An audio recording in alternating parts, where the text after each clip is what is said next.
ఒక assembly constituency by ఎలక్షన్స్కి schedule release అయింది, నోటిఫికేషన్ రిలీజ్ అయింది, నామినేషన్లు కంప్లీట్ అయిపోయినాయి. అన్ని ప్రధాన పార్టీల అభ్యర్థులు విపరీతంగా ఖర్చు పెట్టి ప్రచారాలు చేసుకున్నారు. ప్రచారం ముగిసిపోయింది, బ్యాలెట్ ఓటింగ్ కూడా కంప్లీట్ అయిపోయింది. మొత్తం ఈవీఎంలు రెడీ అయినాయి, పోలింగ్ ఆఫీసర్లు రెడీ అయ్యారు, పోలింగ్ రూట్లు సిద్ధమైనాయి. మొత్తం అన్ని పోలింగ్ స్టేషన్లలో లక్షలాది రూపాయల ఖర్చు పెట్టి అన్ని ఏర్పాట్లన్నీ చేసిరు. జస్ట్ రేపు మార్నింగ్ పోలింగ్ జరగాలి. ఈరోజు మార్నింగ్ కోట ఉప ఎన్నికను రద్దు చేస్తూ తీర్పునిచ్చింది.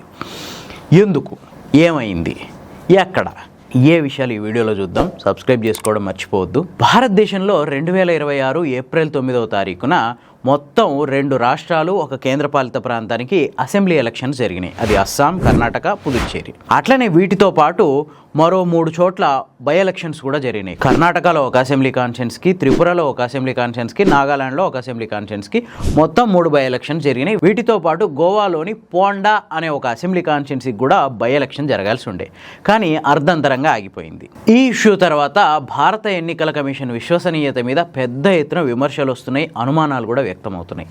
అసలు ఏం జరిగిందంటే, ఈ పోండా నియోజకవర్గ ఎమ్మెల్యే రవి సీతారాం నాయక్, ఈయన బీజేపీ తరఫున ఎన్నికైండు. 2022 మార్చిలో గోవా అసెంబ్లీకి ఎలక్షన్లు జరిగినాయి. ఈ గోవా అసెంబ్లీ కాలపరిమితి 2027 మార్చి 1వ తారీఖు వరకు ఉంది. అయితే అనుకోకుండా ఈ పోండా అసెంబ్లీ నియోజకవర్గ ఎమ్మెల్యే రవి సీతారాం నాయక్ 2025 అక్టోబర్లో అకస్మాత్తుగా మరణించిండు. దాంతో ఆ అసెంబ్లీ నియోజకవర్గానికి ఉప ఎన్నిక అనివార్యమైంది. వాస్తవానికి 2025 అక్టోబర్ నుంచి 2027 మార్చి వరకు 16 నెలల టైం ఉంది. అంటే భారత ప్రజాప్రతినిధుల చట్టం 1951 ప్రకారం ఏ రాష్ట్రంలోనైనా ఒక అసెంబ్లీ కాన్స్టిట్యున్సీకి కానీ, ఒక పార్లమెంటరీ కాన్స్టిట్యున్సీకి కానీ, ఆ పార్లమెంటరీ కాన్స్టిట్యున్సీకి లేదా అసెంబ్లీ కాన్స్టిట్యున్సీకి ప్రాతినిధ్యం వహిస్తున్న ఎమ్మెల్యే కానీ, ఎంపీ కానీ చచ్చిపోతే 6 నెలల్లోపు ఎన్నిక నిర్వహించాలి.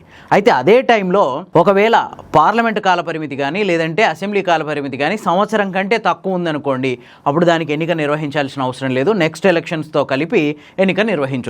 కానీ ఇక్కడ ఏమైంది, 16 నెలల టైం ఉంది. వాస్తవానికి 2025 అక్టోబర్ నుంచి 2027 మార్చి వరకు 16 నెలల టైం ఉంది.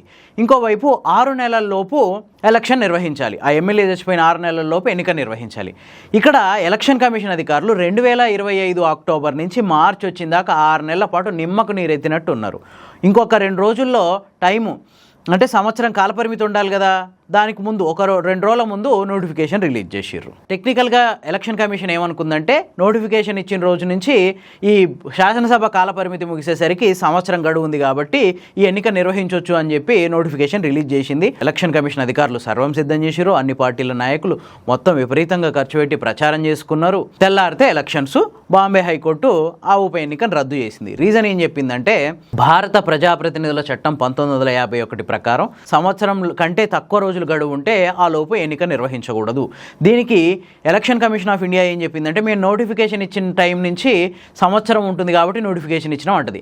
కోర్టు ఏమంటదంటే, మీరు నోటిఫికేషన్ ఇచ్చారు సరే, ఆ ఎన్నిక పూర్తయి ఎమ్మెల్యే ఎన్నికయ్యి ఎమ్మెల్యే ప్రమాణ స్వీకారం చేసిన రోజు నుంచి కదా లెక్క అయ్యేది, ఆ రోజుకి వచ్చేసరికి సంవత్సరం గడువు ఉండదు, సో ఈ ఉప ఎన్నికను రద్దు చేయాలి అని చెప్పి కోర్టు అన్నది. అయితే ఇక్కడ మొత్తం దేశవ్యాప్తంగా ప్రజాస్వామ్యవాదులకు తలెత్తుతున్న అనుమానం ఏంటంటే, ఒక రాజ్యాంగబద్ధ సంస్థకి ఆల్మోస్ట్ 75 ఏళ్ల నుంచి ఎన్నో ఎలక్షన్లని సమర్థవంతంగా నిర్వహించిన ఒక సంస్థకి ఈ చిన్న నిబంధన తెలవకుండా ఎలక్షన్స్కు పోయిందా? అసలు ఎందుకు ఇట్లా చేసింది ఎలక్షన్ కమిషను? ఈ విషయం మీదనే ఎలక్షన్ కమిషన్ విశ్వసనీయత మీద రకరకాల అనుమానాలు తలెత్తుతున్నాయి. భారత రాజ్యాంగంలోని 329B ప్రకారం ఒకసారి ఎన్నికల ప్రక్రియ మొదలయ్యి మొత్తం ప్రాసెస్ అంతా స్టార్ట్ అయిన తర్వాత కోర్టులు ఆ విషయంలో జోక్యం చేసుకోవడానికి లేదు.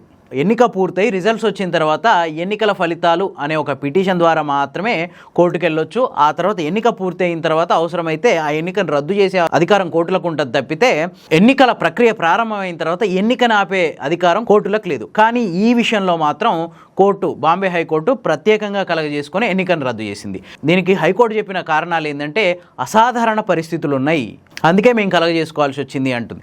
ఆ అసాధారణ పరిస్థితులు ఏంటంటే, ఒకటి, ప్రజాప్రాతినిధ్య చట్టం 1951 ప్రకారం ఈ ఎన్నిక జరగట్లేదు, అంటే సంవత్సరం గడువు కంటే తక్కువ ఉంది, సో ఈ ఎలక్షన్ అనవసరం. ఇంత తక్కువ టైంలో ఓన్లీ 9 నెలల కాలపరిమితి కోసం కొన్ని కోట్ల ప్రజాధనాన్ని ఒక ఉప ఎన్నిక కోసం ఖర్చు చేయాల్సిన అవసరం లేదు అనేది కోర్టు చెప్తున్న వాదన.